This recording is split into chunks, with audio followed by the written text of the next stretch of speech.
I'd like to welcome everyone to the final presentation from the collision repair and refinish stage at the 2025 SEMA. And it's been a great week, but a long week. I know at the stage here we've had so many great presentations from OEMs, tool and equipment makers, product makers, panel discussions. You guys had some great ones with the women in the industry. We had a lot on the academy and apprenticeship and growing technicians. So it's just it's been a great mix. I'm very glad that it's over. It's, like I said, it's the longest week of the year, but we have so much fun doing this and seeing everybody in the industry and learning all the new content. And let's just kind of go down the line and talk about some of the things that you guys saw this week that are kind of things you want to call out. I'll start. I think for me, something that is always a really fun event is the industry red carpet awards that we had on Tuesday night, and getting to see some colleagues and close friends recognized for their contributions in the industry. One who's sitting next to me, Body Shop Business Executive of the Year. It's really neat. Andrew was surprised with that. He Definitely. Was a little lost for words. We also got to see another close friend recognized with the March Taylor Award, our former board member and friend Tim Ronak, who has given so much back to the industry. And to me, that's always a fun night because we work so hard and we're so close with many of the people that we see up there, and to get to see your friends recognized for the contributions and just the selfless attitude that it takes to travel to everything that we have to travel to and be a part of that, and know that other people in the industry see that and recognize those contributions and appreciate what it is they bring to the industry. That's something to me that has really stood out this week, and I'm just, again, happy for Andrew, happy for Tim, and all those that were recognized. Thank you, Michael. For me, I'd say the OEM Summit was eye-opening for me, even as someone who thinks that they're pretty good at safety inspections. I still learned some stuff as well, and the passion that obviously Mike Anderson brings to these events is phenomenal. And sitting through that, and even though it was, I lugged my steering rack all the way from Glendale up to here in Vegas, it was worth the energy, even though some people want to take it home with them. I'm going to take that with me, Yeah. Andrew, just so you know. All right, but it's eye-opening as an industry to see what we've accomplished for one, but how much more work we need to do, and it's inspiring at the same time. So that definitely was probably one of the highlights for me. So I'll take it back to where you started, Scott. So I mean, it's a long week, but it's also a really quick week, right? Like, yeah, it's surprising it's already over, right? I mean, there's a lot to do, so kind of just back to back stuff. For me personally, it would be yesterday morning. So every Thursday morning, there's a SEMA New Student Breakfast Networking, which is really cool to see all the kids and just all the students and the tech programs, the instructors, and the opportunity to connect with them and talk about the collision industry. I'm going to go back to what you said, Andrew, because you did steal my thunder again. I'm mainly used to Aaron doing it, but now you're doing it, so well done. You're welcome. But the safety inspections part, this is something, guys, that we are not doing as a collective industry. I'm sorry, I don't care who you are. We are not doing this. And it's to hear what you said and what Mike was saying and the guests that were there, it was super impactful. And I feel like I'm fairly knowledgeable.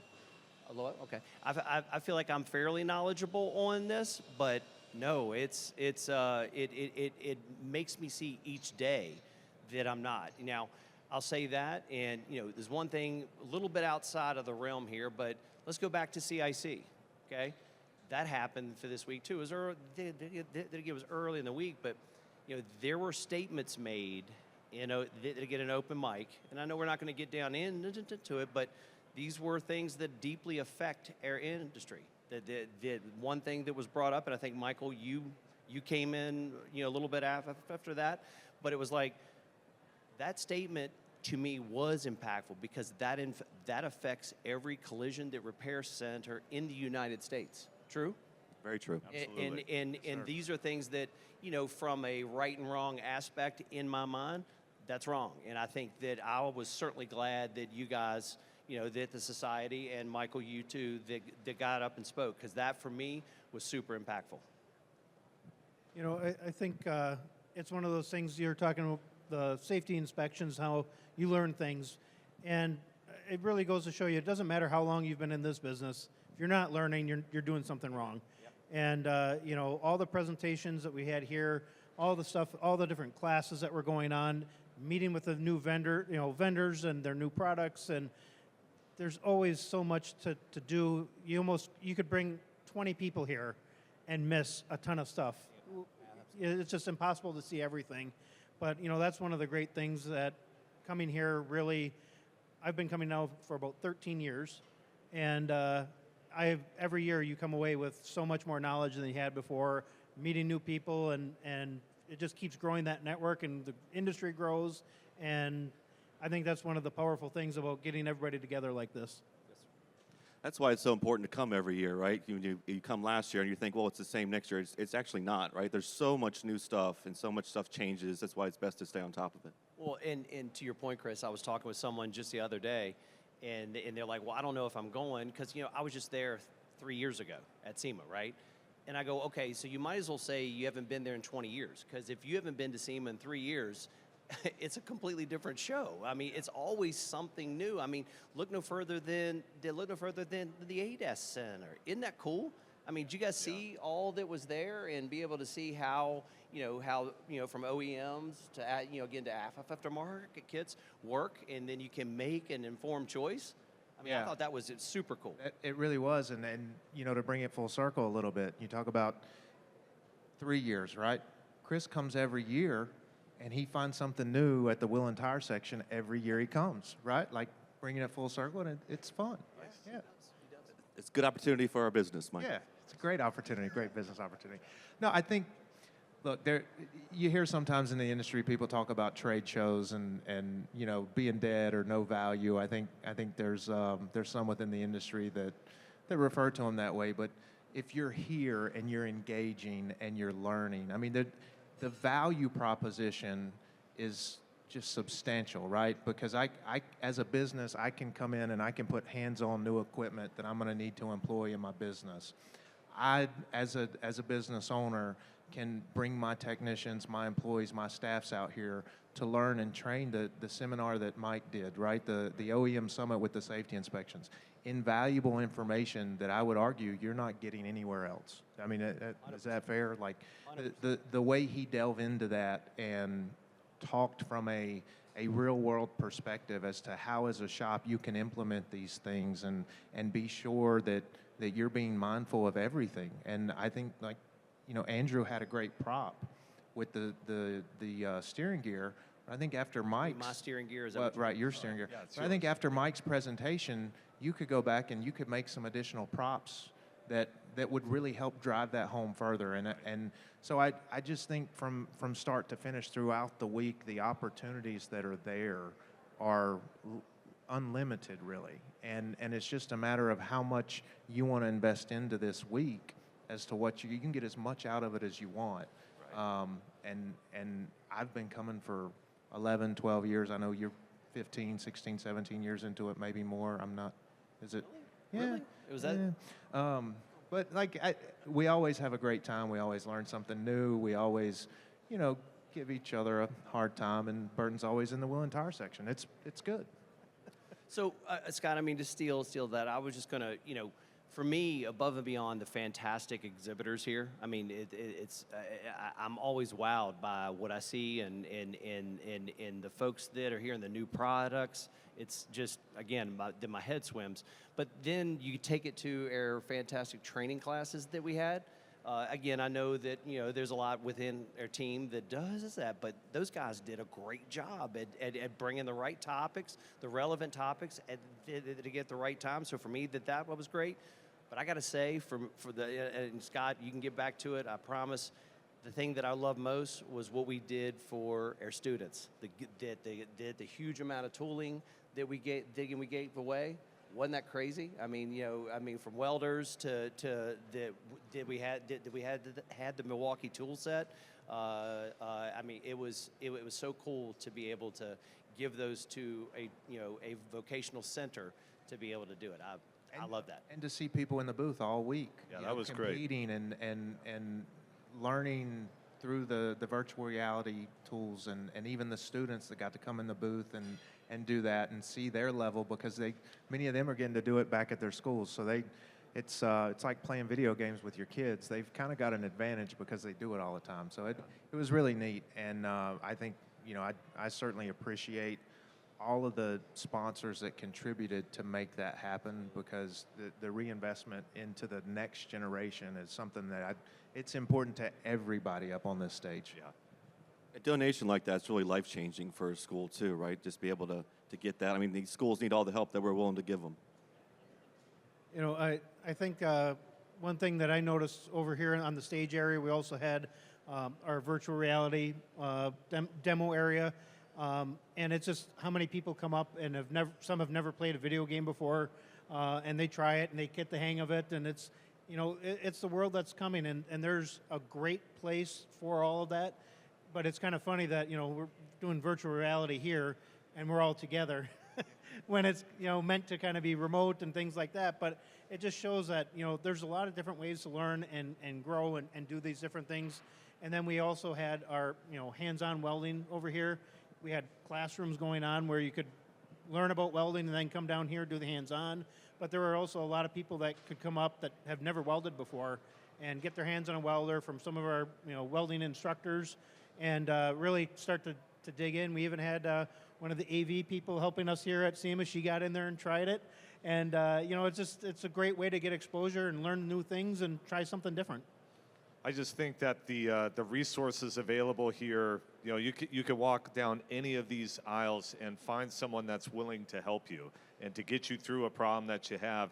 And a lot of times we're working with some of these folks remotely, and I don't get to see them in person until here. And for anybody that's doubtful about making the trip out here, that to me alone is worth it, just for the networking aspect and making sure that you have a connection to somebody who's vested in the industry as well. Because it's a lot for, if you think about just logistically getting all these tools and equipment and vehicles and everything that it takes to set this up, it's insane. No, and if I could, Scott, I'm going to say, I want to say one thing that HiCard did that I truly enjoyed. I mean, you guys did a ton of great things, but the mixed material attachment that you have, I mean, I think that's incredible. I think that's going to help push us forward some. I noticed it was in New Product Showcase, so well done. I'll say that from my aspect, look forward to the next time I'm there to challenging you to a 2-1 panel, and we'll see who comes out the best. Is that a fair? Yeah. It sounds like plan, Barry. I mean, you've got home field advantage. I get it, but I'm willing to try it. Okay. I'm not above having Dan swap out rails either. Fair enough, Scott. Yeah, I'll shut up now. Is that fair? Yeah, but the other thing that this year was pretty neat. So I'm involved Skills USA national competition, and actually got introduced to one of the Refinish competitors that had competed previous years when I was there, and now she's started her own business and growing that and something a little bit different. It's not, she's painting custom refrigerators and social media stuff, but it was just really neat to see somebody that knew, somebody that was a student learning it and kind of making their own mark on the industry, and met a couple other students like that as well. So it was really very rewarding just to see some of them and see that the future does look bright.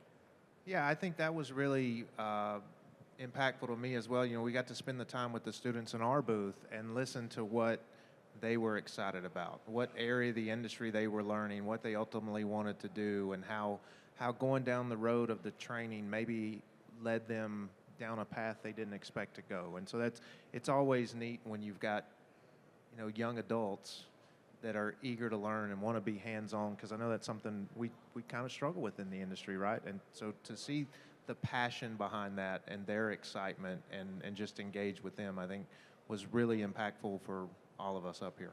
it takes you back to when you first started, right? So you kind of like see that enthusiasm, that enjoyment, and kind of everything's new. You know, from my aspect, I've got a challenge for all of you. Not necessarily you, Scott, but for all of us here, okay? From the repair side, you know, back to the students. You know, students see what they want to see. So I see a lot of it is, you know, hey, I want to do the refinish side. And that's great. There's nothing wrong. But inevitably I ask, well, have you thought about structural? Well, no. I was like, well, hang on. A good structural technician, or even more so, a fantastic structural tech that truly gets the process, is worth their weight in titanium or platinum, or, you know, more so gold, right? It's because they're so hard to find, right? And so I always try to encourage that mindset, because it is so critical to our industry that we fully understand that, and I think we have a deficit in training on it. So, just my 2 cents.